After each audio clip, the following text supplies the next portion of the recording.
c'est l'enfant, c'est tout le temps ça qui revient. Je vais tout le temps dire, Seigneur, tu me prends là où je suis. Puis tu fais de moi ce que tu veux faire. Il va tout le temps prendre quelqu'un qu'il ne connaît pas, puis l'envoyer quelque part où il veut l'utiliser. On entend souvent parler de missionnaires qui partent du Québec, partent des États-Unis, partent de n'importe quel pays, pour aller en Afrique, pour aller en Chine, pour aller en Amérique latine. Vous savez, moi, c'est l'inverse. Parce qu'on ne réalise pas souvent, et une chose que j'aime mettre l'accent dessus, on met en emphase le fait que pays occidental veut dire pays qui n'a pas besoin d'évangélisation. Pas vrai. 0,6% de Québécois là, qui connaissent l'Évangile, c'est pas plus que chez nous. Fait que Dieu, il m'a appelé où j'étais, dans une situation assez spéciale. Dans le fond, mes parents sont catholiques pratiquants. J'ai jamais été intéressé par Dieu, j'ai jamais été intéressé par les choses de Jésus. J'y allais, je respectais ce que mes parents faisaient. J'ai toujours été un bon chrétien qui suivait ses parents. Et on s'est retrouvés dans un concours de circonstances assez spécial à faire partie d'un programme de recrutement du Québec. Parce que ceux qui viennent d'Afrique, ok, vous savez comment le système d'études est là, ok? Puis mes parents ils voulaient qu'on vienne dans un pays occidental, faire nos études, avoir le meilleur pour nous, puis ensuite retourner éventuellement. Donc, 2006, ma mère fait les papiers, ça fonctionne pas trop, là, ils disent, bon, il faut venir s'installer ici un mois pour pouvoir, au gouvernement là, qui fait des affaires. 2006, il faut qu'on vienne s'installer au moins un mois ici, avant de pouvoir venir s'installer définitivement. Ma mère dit, on n'a pas un mois à donner pour venir s'installer ici, on laisse faire, pas grave, on laisse. Sauf que là, la réglementation change, je pense, 2-3 ans plus tard, non, 1 an plus tard, qui contacte ma mère pour dire, oh, finalement, on n'a plus besoin de ça. Ok, des entrevues, parler-tu français? Oui. Parler-tu l'anglais? Oui. Ok. Famille, 3 enfants, 2 parents, personnes qui ont du travail. Bon, ben, vous êtes éligible. Ok.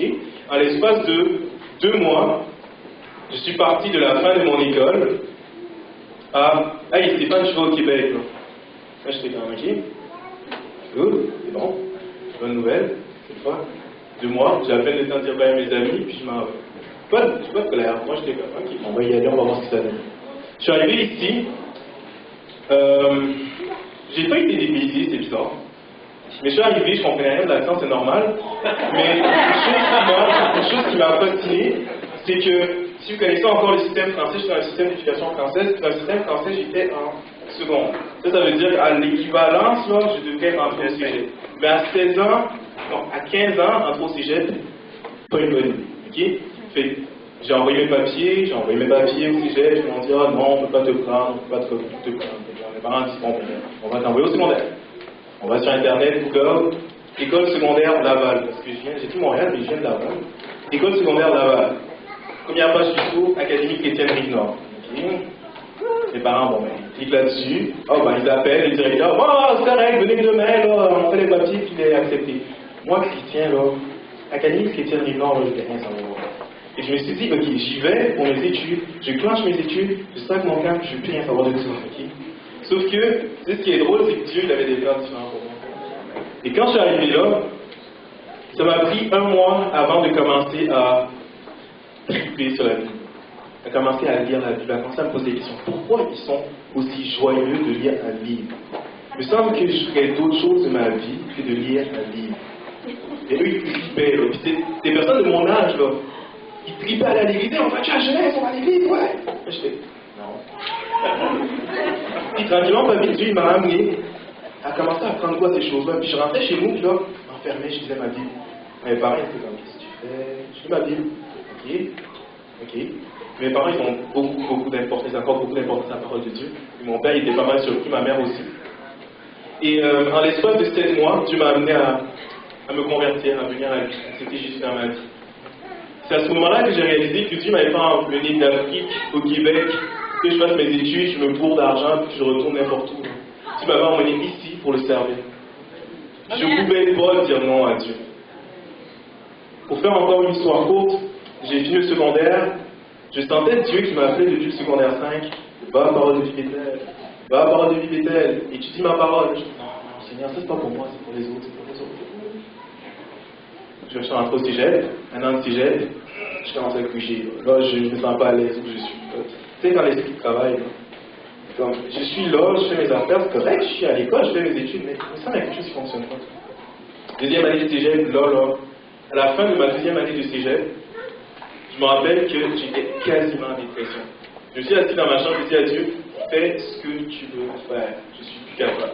J'ai envoyé mon inscription à Bethel. J'ai appelé mes parents après avoir reçu l'acceptation de Bethel pour leur dire finalement, j'arrête le cégep, je vais rentrer à Bethel. Puis moi, ma prière, c'était Seigneur, si tu veux que je sois là, fais en sorte que mes parents aient un cœur qui va être disposé à accepter que j'y aille. La réponse de mon père, c'est fantastique, si tu veux ici la parole de Dieu, c'est béni, vas-y fort, je vais vivre ton année à Bethel, puis il n'y a pas de problème comme ok.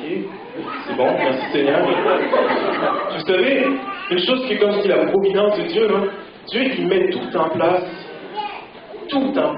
pour que toi tu puisses juste, tu sais là, le gros étang, là, il n'y a pas de pont, il va tout placer, fais juste marcher. Il va tout placer pour toi. Puis moi, ma vie, c'est ça. Cette année, je suis assistant en résidence, j'ai été étudiant l'année passée, c'était le même cheminement.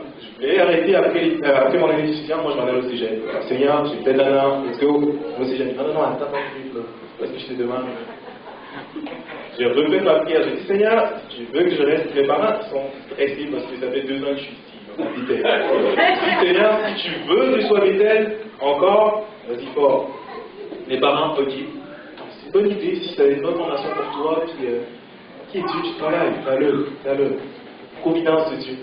J'aime ça dire aux gens que Dieu, dans ma vie, a été un Dieu providentiel. Il n'a pas arrêté d'agir de façon providentielle. Ce n'est pas des miracles.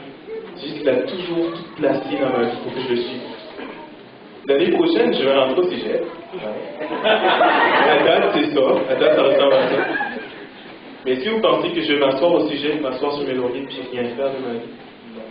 Je vais commencer à servir le Seigneur, là où je suis. Parce que Dieu a toujours tout orchestré pour que je le serve. Je ne veux pas arrêter là. Je vais continuer.